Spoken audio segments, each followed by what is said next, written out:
ఒక లైన్ అంతే, రిక్వెస్టింగ్ అడుగుతున్నాం.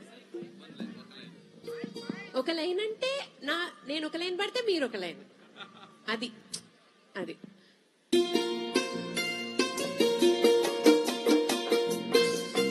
One two three four. ఎన్నెన్నో జన్మల బంధం నీది నాది, ఎందటికీ మాయని మమత నాది నీది. ఒక్క క్షణం నిన్ను వీడి నేనుండలేను, ఒక్క క్షణం ఈ విరహం నీ తాళలేను. ఎన్నెన్నో జన్మల బంధం